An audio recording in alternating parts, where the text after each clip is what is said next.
Magandang tanghali sa'yo, Miss Anne.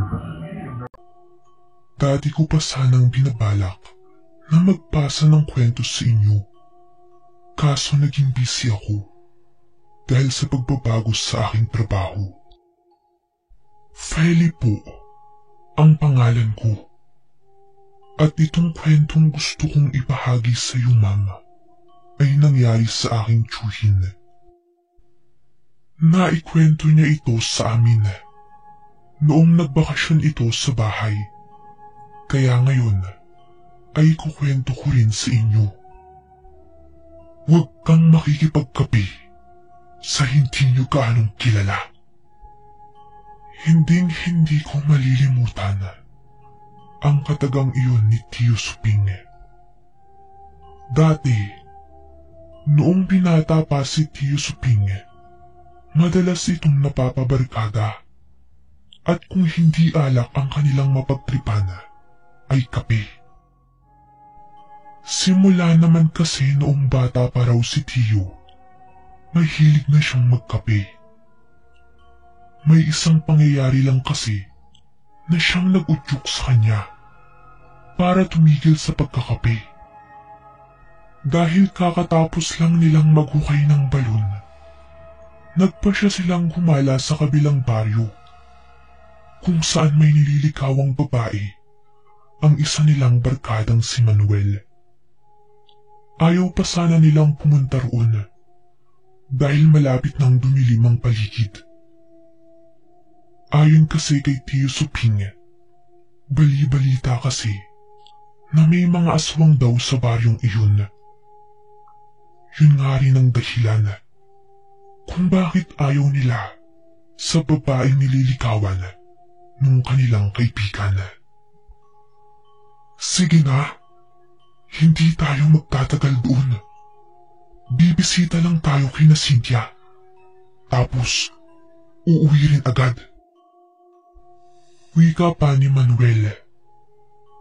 Dahil ayaw naman nilang iwang mag-isa, yung kanilang kaibigan, ay sinamahan nila ito. Apat silang magbabarkada ang pumunta sa baryo ni na Cynthia. Si Tio Suping, Manuel, Joselito at Renante.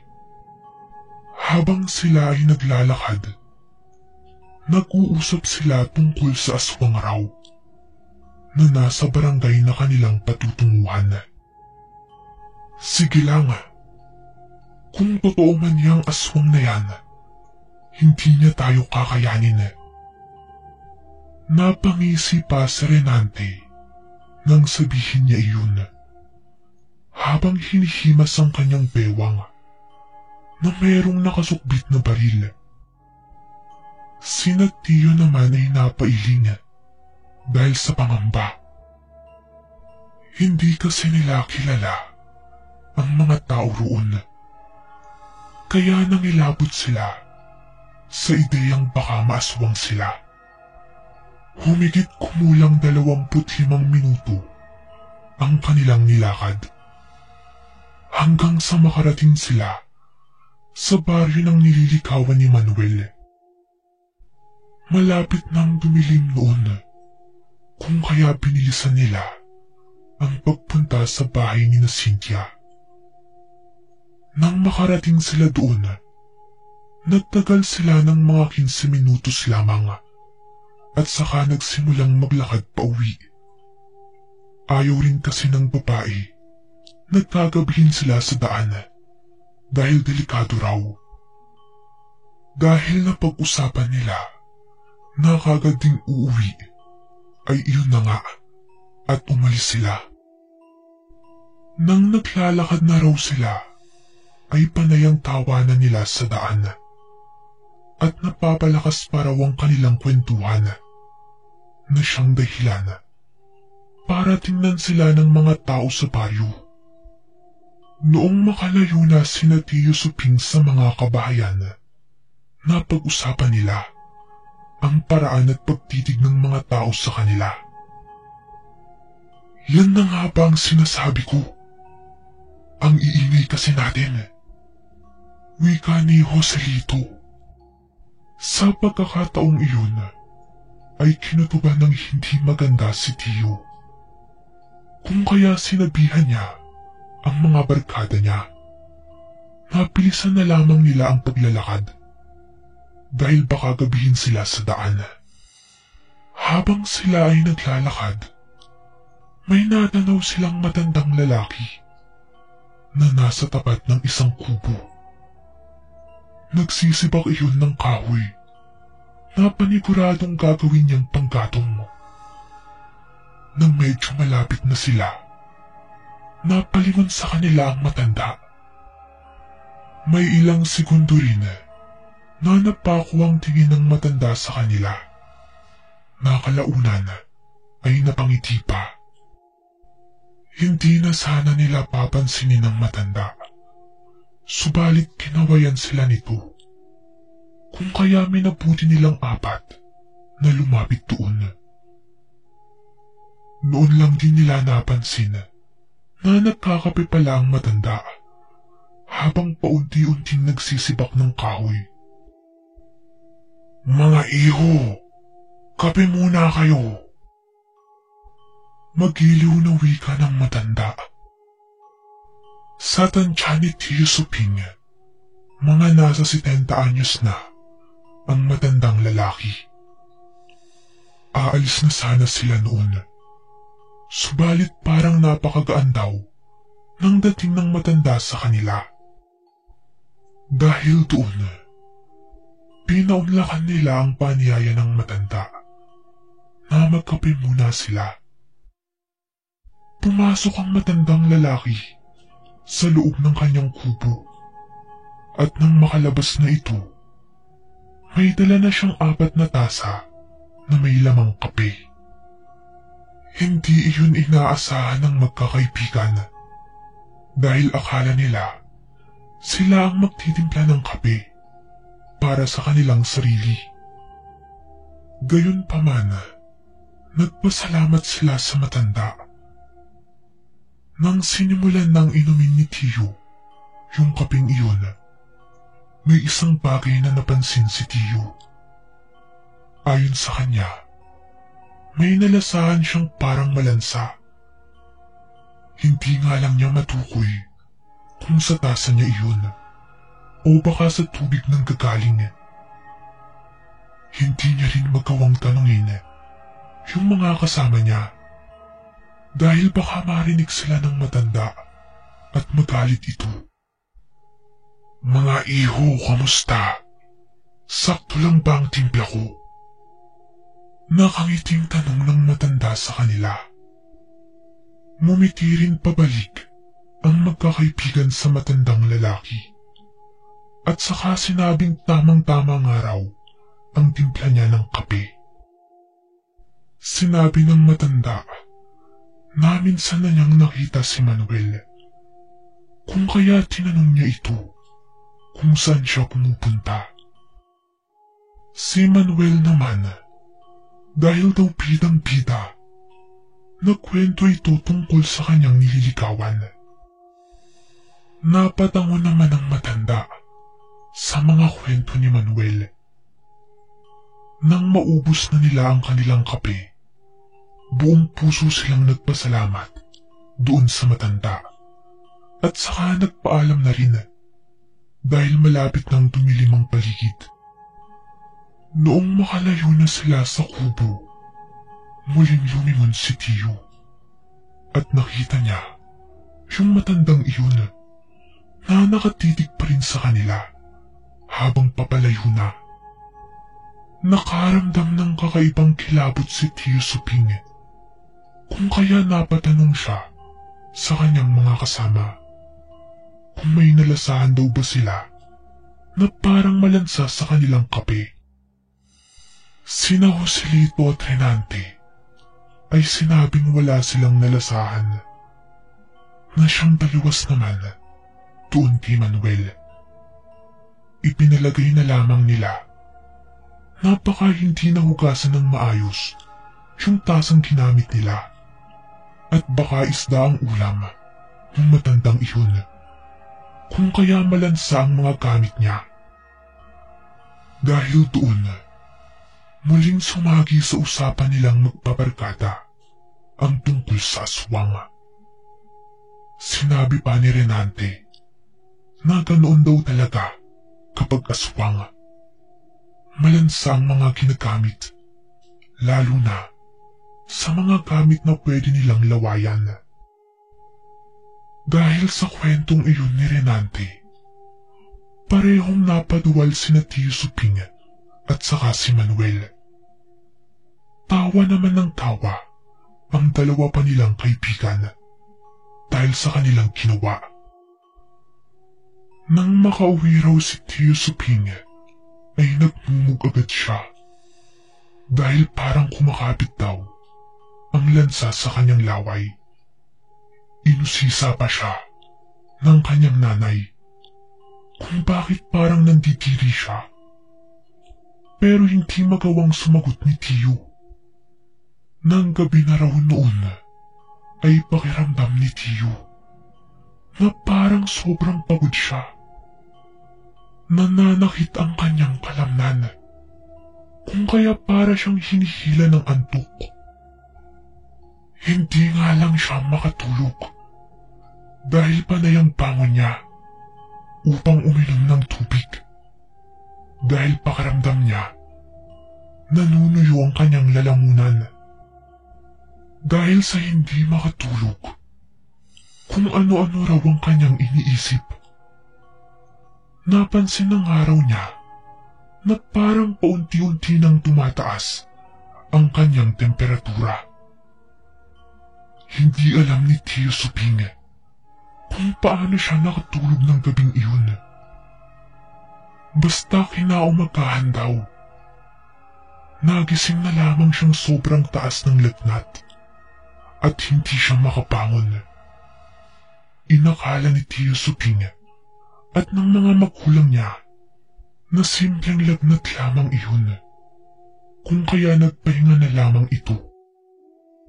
Subalit ng sumunod na araw, hindi pa rin nagbabago ang pakiramdam niya. Sa kadahilan ng iyon, nagpa siya na ang kanyang tatay na tumawag ng isang albularyo upang maipagamot siya. Noong una, ayaw ni Tio dahil simpleng lagnat lang naman daw ang sakit niya at mawawala rin. Pero nang lumaon, pumayag siyang matingnan ng albularyo. Noong pagkatungtong ng albularyo sa bahay nila, ay sinabi nito na hindi basta-bastang lagnat ang dinaramdam ni Tio. Dahilan para pumayag silang tawasin siya at nang matukoy na kung ano ang sanhi noon. Iyon nga po, ma'am, tinawas ng albularyo ang tunay na kalagayan ni Tio at ayon sa manggagamot, may nagbalak daw na hawaan siya ng pagiging aswang. Dahil doon ay inusisa nila si Tio kung saan at ano ang kanyang ginawa bago siya nilagnat.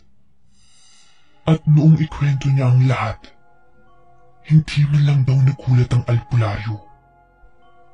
Sinabi niyang kilala niya ang matandang lalaki at alam niya ring aswang iyon. Ginamot ng albularyo si Tio Suping at ayon sa aking Tio, may kung anong inusal ang albularyo habang hinahawakan sa kanyang noo, sa lalamunan at pati sa tiyan. Hanggang sa makaramdam siya na parang maduduwal siya. Noong malapit na siyang maduwal, ay kumuha raw sila ng palangkana at saka doon pinaduwal si Tio. Maging siya raw ay nandiri nang mailuwa niya yung parang malapot na bagay. Ayon pa kay Tio, maihahalin tulad niya iyon sa dilaw ng itlog, subalit may kakaibang amoy. Nang maiduwal daw iyon ni Tio Suping, ay parang nawala ang matinding uhaw niya. Nawala na rin daw Ang pakiramdam niya na parang iritable siya. Nagpasalamat sila sa panggagamot ng albularyo kay Tiyo. Pinaalalahanan pa siya ng albularyo na huwag basta-bastang makikiinom o makikikape sa mga taong hindi naman niya lubos kilala.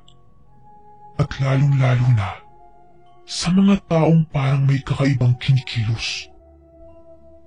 Magmula ng araw na iyon, dahan-dahan nang gumagaling si Tiyo.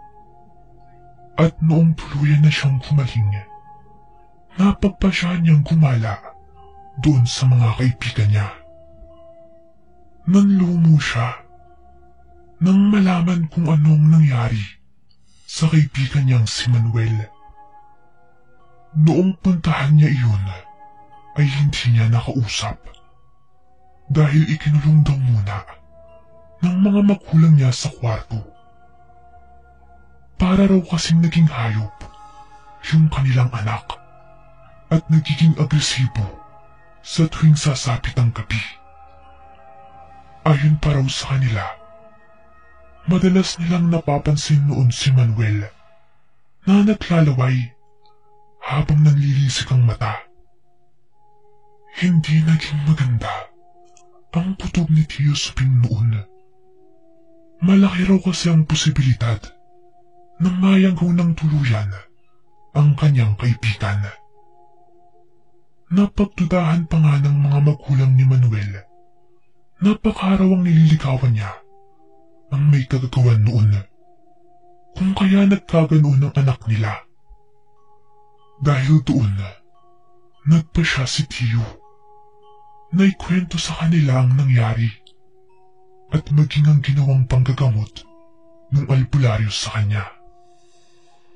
Sabi ng albularyo sa amin, Chang, sinadya raw na lawayan ang tasa namin para mahawahan kami ng pagiging aswang.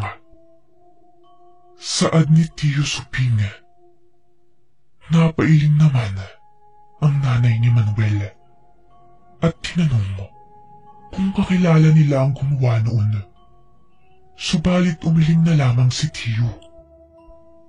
Sinabi na lamang niya kung saang banda nila nakita ang matanda, pati ang kubo nito. Dahil sa suggestion ni Tiyo Suping na ipagamot sa isang albularyo si Manuel, pumayag naman ang mga magulang niya. Awang-awa na raw kasi sila at natatakot para sa naging kalagayan ng kanilang anak.